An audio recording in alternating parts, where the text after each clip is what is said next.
TNPSC நண்பர்கள் எல்லாருக்கும் வணக்கம். இப்போ நம்ம என்ன பார்க்க போகிறோம்னா மனித உரிமைகள் பற்றி பார்க்க போகிறோம். ஸ்கூல் புக்கில் வந்து 8th சோஷியல் புக்கில் இருக்குது. 4th லெசனாக மனித உரிமைகளும் ஐக்கிய நாடுகள் சபையும், பேஜ் நம்பர் வந்து 223. 9th சோஷியல் புக்கில் இருக்குது. 3rd லெசனாக மனித உரிமைகள், பேஜ் நம்பர் வந்து 269.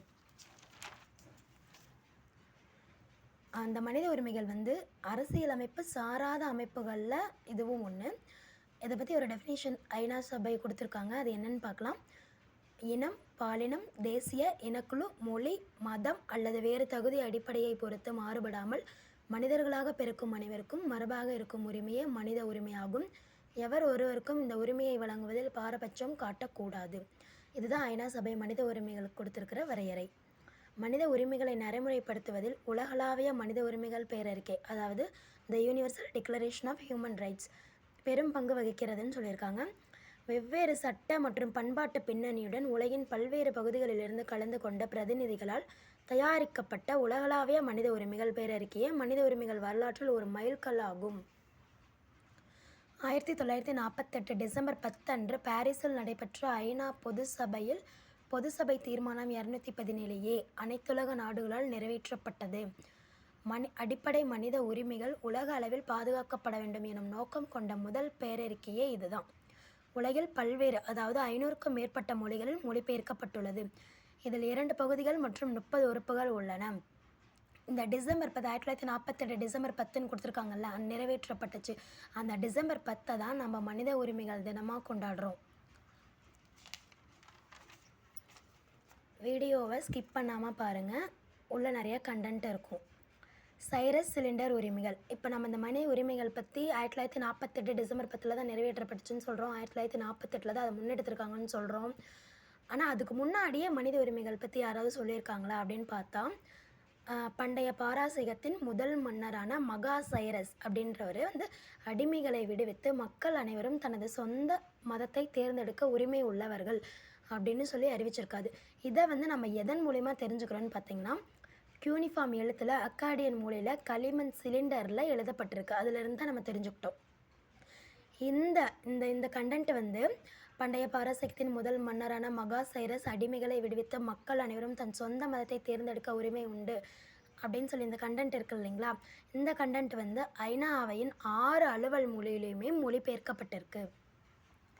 இப்போ நம்ம என்ன பார்க்க போகிறோம், தேசிய மனித உரிமை ஆணையம். மனித உரிமைகள் அப்படிங்கிறது வந்து தேசிய லெவலில் ஒரு ஆணையமும் மாநில லெவலில் ஒரு ஆணையமும் இருக்குது. இப்போ நம்ம ஃபஸ்ட்டு தேசிய மனித உரிமைகள் ஆணையம் பற்றி பார்க்கலாம். மனித உரிமை பாதுகாப்பு சட்டம் 1993. இந்த மனித உரிமைகள் பாதுகாப்பு சட்டம் 1993 படி தான் அக்டோபர் 12, 1993 தேசிய மனித உரிமை ஆணையம் ஏற்படுத்தப்பட்டது. இதோட தலைமையிடம் வந்து டெல்லியில் இருக்குது. உறுப்பினர் வந்து ஒரு தலைவர், 7 உறுப்பினர். இந்த 7 உறுப்பினருமே பதவி வழி உறுப்பினர்கள் தான். 5 உறுப்பினர் வந்து பதவி வழி சாராத உறுப்பினர்கள் வந்து 5 உறுப்பினர்கள் வந்து நியமிக்கிறாங்க. தலைவர் வந்து ஓய்வு பெற்ற உச்ச நீதிமன்ற தலைமை நீதிபதியாக இருக்கணும், இல்லைன்னா உச்ச நீதிமன்ற நீதிபதியாக இருக்கணும். பதவி வழி 7 உறுப்பினர்கள் சொன்னோம் இல்லையா, அவங்க 7 பேர் யாருன்னு பார்க்கலாம். தேசிய பழங்குடியினர் ஆணையத் தலைவர், தேசிய சிறுபான்மையினர் ஆணையத் தலைவர், தேசிய தாழ்த்தப்பட்டோர் ஆணையத் தலைவர், தேசிய பிற்படுத்தப்பட்டோர் ஆணையத் தலைவர், தேசிய மகளிர் ஆணையத் தலைவர், தேசிய குழந்தைகள் உரிமை பாதுகாப்பு ஆணையத் தலைவர், தேசிய மாற்றுத்திறனர்களுக்கான முதன்மை ஆணையர். இந்த 7 பேருமே பதவி வழி உறுப்பினர்கள்.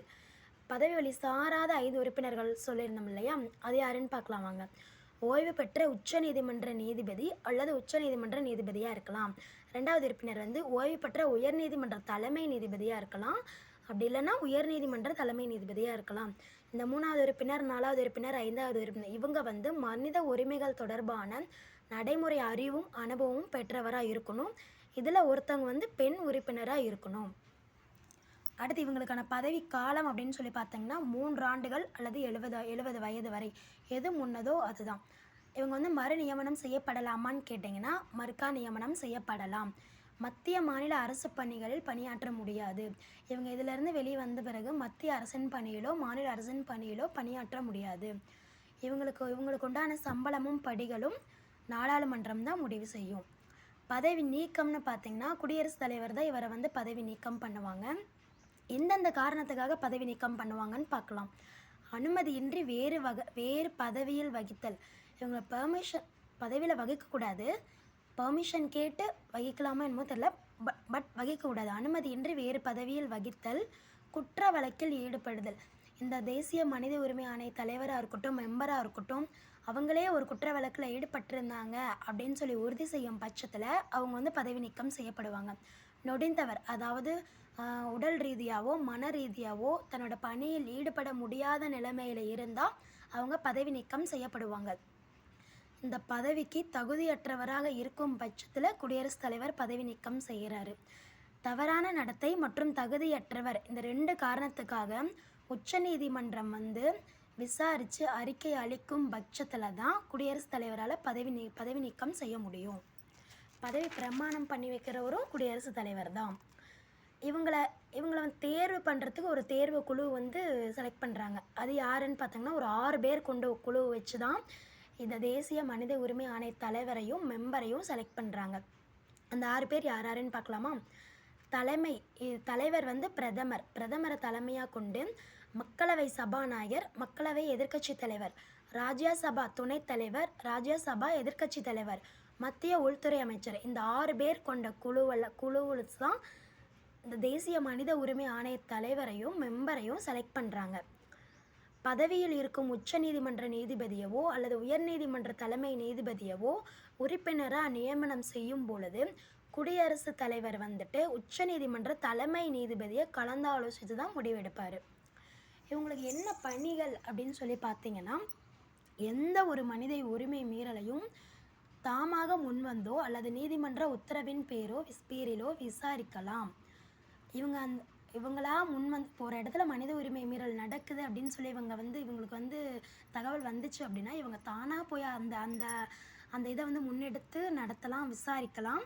இல்லைன்னா உச்சநீதிமன்றம் வந்துட்டு இவங்களுக்கு வந்து உத்தரவு போட்டுச்சுன்னா அதையும் இவங்க எடுத்து விசாரிக்கலாம்.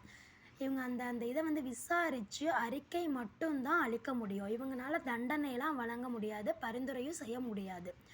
இது வந்து ஒரு சுதந்திரமான தன்னிச்சையான அமைப்பு தான். இது வந்து அறிக்கை வந்து ஒரு பிரச்சனையை வந்து விசாரித்து அதை பற்றின அறிக்கை எல்லாமே குடியரசுத் தலைவரிடம் மட்டுமே ஒப்படைக்கும். இதுக்கு என்ன உரிமை இருக்குன்னு பார்த்தீங்கன்னா, சிவில் நீதிமன்றத்திற்கு இணையான உரிமையை பெற்றுள்ளது. மனித உரிமை மீறல் தொடர்பான விசாரணை மட்டுமின்றி மக்களிடையே விழிப்புணர்வையும் ஏற்படுத்தும். இவ்வாணையத்தோட தலைமை நிர்வாகி அல்லது முதன்மை நிர்வாகி அலுவலர் யாருன்னு பார்த்தீங்கன்னா செயலாளர் தான். இந்த தேசிய மனித உரிமை ஆணையம் வந்து மத்திய உள்துறை அமைச்சகத்தின் கீழே தான் இயங்குது. மனித உரிமை தினம் முன்னாடியே சொன்னேன், டிசம்பர் 10. முதல் தேசிய மனித உரிமை ஆணையத்தின் தலைவர் வந்து ரங்காநாத் மிஸ்ரா. 12/10/1993 24/11/1996 வரைக்கும் இவர் ஒர்க் பண்ணியிருக்காரு. இப்போ ப்ரெசண்ட் தற்போதைய தேசிய மனித உரிமை ஆணையத்தின் தலைவர் வந்து வி ராமசுப்ரமணியன். டிசம்பர் 2024 2029 வரைக்கும். இப்போ வந்து மாநில மனித உரிமை ஆணையம் பற்றி படிக்கலாங்களா?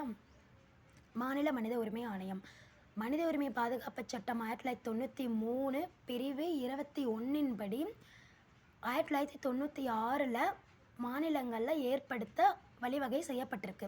முதல்ல ஏற்படுத்திய மாநிலம் வந்து மேற்கு வங்கம்.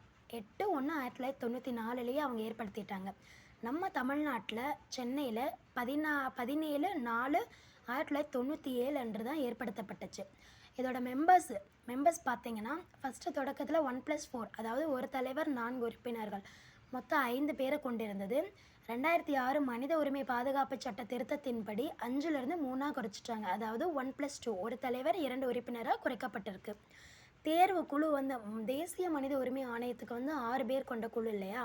இப்போ வந்து மாநில மனித உரிமை ஆணையத்துக்கு வந்து 4 பேர் கொண்ட குழு தான் வந்துட்டு இதோட தலைவரையும் மெம்பரையும் தேர்ந்தெடுக்கிறாங்க.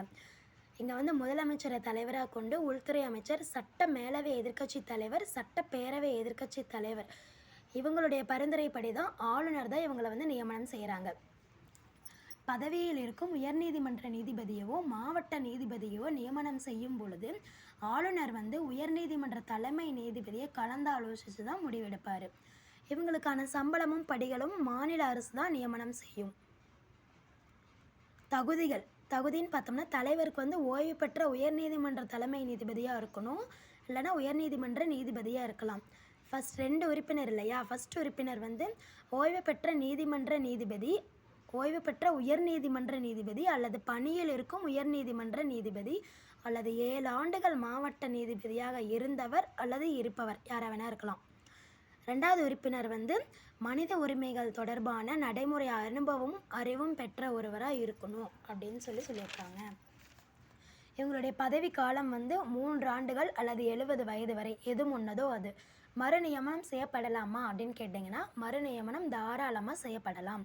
தலைவர் மற்றும் உறுப்பினர் ஓய்வுக்கு பின் மத்திய மாநில அரசு பணிகளில் பணியாற்றக்கூடாது. பதவி நீக்கம்: அனுமதியின்றி வேறு பதவி வகித்தல், தகுதியின்மை, தவறான நடத்தை, பணியாற்ற முடியாத நிலை, மனநலக்குறைவு, இந்த காரணங்களுக்காக பதவி நீக்கம் செய்யப்படுறாரு. இதில் வந்து தகுதியின்மை மற்றும் தவறான நடத்தை இந்த காரணங்களுக்காக உச்ச நீதிமன்றம் விசாரித்து அறிக்கை அளிக்கும் பட்சத்தில் குடியரசுத் தலைவர் பதவி நீக்கம் செய்வார். இவங்களுக்கு என்னென்ன அதிகாரமும் உரிமையும் இருக்குன்னு பார்த்தீங்கன்னா, சிவில், குடியியல் மற்றும் வாழ்வியல் நீதிமன்றத்திற்கு இணையான அதிகாரம் பெற்றுள்ளது. இவங்களுடைய பணிகள் என்னென்னு பார்த்தீங்கன்னா, மாநில பட்டியல் மற்றும் பொதுப்பட்டியலில் உள்ள துறைகளில் மனித உரிமை மீறல்களை விசாரித்தல்.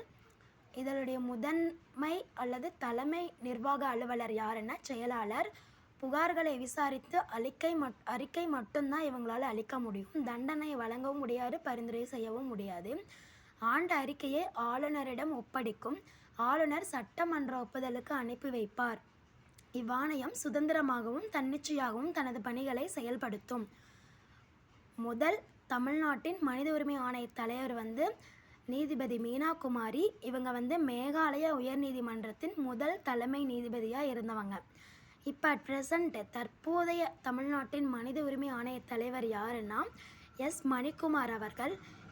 இவர் வந்து கேரளா உயர்நீதிமன்றத்தின் தலைமை நீதிபதியாக இருந்தவர். இப்போ வந்து மனித உரிமை நீதிமன்றம் பற்றி பார்க்கலாம். மனித உரிமை பாதுகாப்பு சட்டம் 1993 படி மனித உரிமை மீறல்களை தடுக்க ஒவ்வொரு மாவட்டத்திலும் மனித உரிமை நீதிமன்றம் ஏற்படுத்த வழிவகை செய்யப்பட்டுள்ளது. மாநில அரசு உயர்நீதிமன்ற நீதிபதியை கலந்தாலோசித்த பின் மனித உரிமை நீதிமன்றங்களை ஏற்படுத்தலாம். ஒவ்வொரு மனித உரிமை நீதிமன்றத்திலும் மாநில அரசின் வழக்கறிஞரை நியமிப்பாங்க. அப்படி இல்லைன்னா குறைஞ்சபட்சம் 7 ஆண்டுகள் அனுபவம் பெற்ற வழக்கறிஞரை சிறப்பு வழக்கறிஞராக நியமனம் செய்வாங்க. இப்போ மனித உரிமை ஆணையத்தை பற்றிய ப்ரீவியஸ் கொஷின்ஸ் பார்க்கலாம். ஃபஸ்ட்டு கொஷின் பாருங்கள். நம்ம ஃபஸ்ட்டு பார்த்த பாயிண்ட்டு தான் ஃபஸ்ட் கொஷினாகவே இருக்குது. இனம், பாலினம், தேசியம், இனக்குழு, மொழி, மதம் அல்லது வேறு தகுதி அடிப்படையில் பொறுத்து மாறுபடாமல் மனிதர்களாய் பிறக்கும் அனைவருக்கும் மரபாக இருக்கும் உரிமையே மனித உரிமை ஆகும் அப்படின்னு சொன்னவங்க யார்? யுஎன்ஓ, யுனைடெட் நேஷன் ஆர்கனைசேஷன், அதாவது ஐக்கிய நாடுகள் சபை. மனித உரிமை பிரகடனம் வெளியிடப்பட்ட ஆண்டு 1789. இந்த 1789 இன்னொரு இன்சிடென்ட் நடந்திருக்கும். அது என்னன்னு தெரிஞ்சிச்சுன்னா கமெண்ட் பண்ணுங்கள். உலகளாவிய மனித உரிமைகள் பேரறிக்கையானது ஐக்கிய நாடுகள் பொது சபையினால் தீர்மானம் நிறைவேற்றப்பட்ட இடம் நம்ம பார்த்தோம், பாரிஸில் தான் தீர்மானம் நிறைவேற்றப்பட்டுச்சு. பொது சபை தீர்மானம் 217A. உலகளாவிய மனித உரிமைகள் ஆவண பிரகடனத்தின் தலைவராக 1947 இருந்தவர் எலினார் ரூஸ்வெல்டின். ஐநா சபையின்படி ஒரு குழந்தை என்பது எந்த வயதை நிறைவு செய்திருக்கக்கூடாது. இது வந்து புக்கில் வந்து வேறு மாதிரி கொடுத்துருப்பாங்க. ஐநா சபை வந்து ஒரு குழந்தைன்னு சொல்லி நியமனம் செய்கிற ஏஜ் என்னன்னு சொல்லி கேட்டிருப்பாங்க. அதாவது 18 வயசு வரைக்கும் இருக்கிற ஆணாக இருக்கட்டும் பெண்ணாக இருக்கட்டும் அவங்க குழந்தையாக தான் பாவிக்கப்படுறாங்க ஐநா சபையின்படி. கீழே கொடுக்கப்பட்டுள்ள எவை சரியானதுன்னு கேட்டிருக்காங்க. பன்னாட்டு மனித உரிமை பிரகடனப்படுத்தப்பட்ட ஆண்டு 1948. சரி. விதி 10 படி மனிதர்கள் அனைவரும் சுதந்திரமாக பிறந்தவர்கள். விதி 10 கிடையாது. இதுக்கு என்ன ஆன்சர்னு கமெண்ட் பண்ணுங்கள். பன்னாட்டு மனித உரிமைகள் பிரகடனம் மொத்தம் 32 விதிகளை கொண்டுள்ளது. இல்லை, இது 30 விதிகளை கொண்டுள்ளது.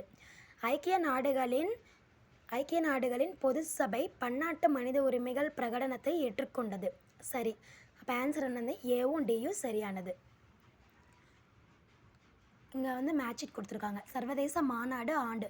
குழந்தைகள் உரிமைகள் மீதான மாநாடு 1984 இல்லை 1989.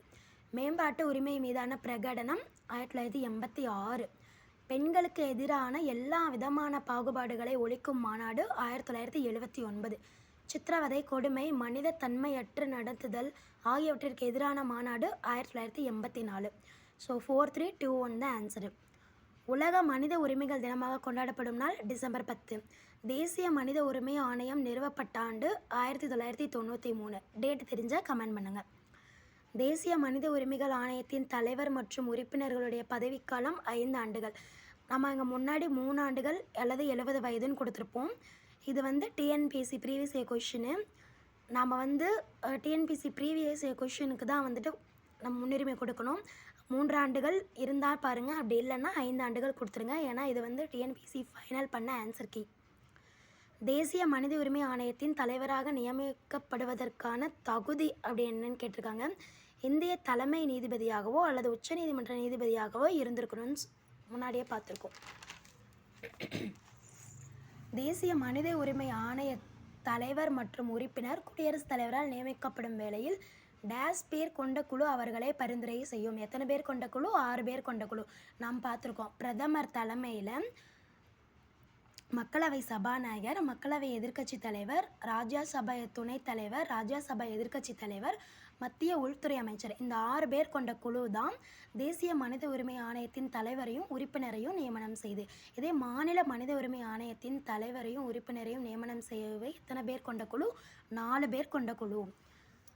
கீழே அதே கொஷின் கீழே இருக்கு பாருங்கள். மாநில மனித உரிமை ஆணையத்தின் தலைவர் பதவிக்கான நபரை ஆளுநர் பரிந்துரைக்கும் குழுவில் உள்ள உறுப்பினர்கள் முதலமைச்சர், சபாநாயகர், உள்துறை அமைச்சர், எதிர்க்கட்சி தலைவர் மற்றும் தற்போதைய உயர்நீதிமன்ற மாவட்ட நீதிமன்ற நீதிபதி.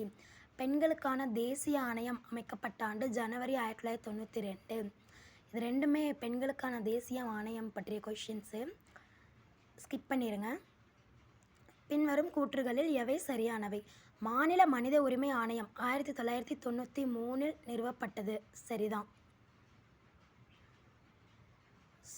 மாநில மனித உரிமை ஆணையம் 1997 நிறுவப்பட்டது. இது பாதிக்கப்பட்டவர்களுக்கு இழப்பீடு வழங்க பரிந்துரைக்கலாம். சரி. இது ஓர் உரிமையியல் நீதிமன்றத்திற்கு அதிகாரங்களை பெற்றுள்ளது. சரி. இதன் அதிகாரம் மாநில எல்லையை கடந்து செயல்படும். தவறு.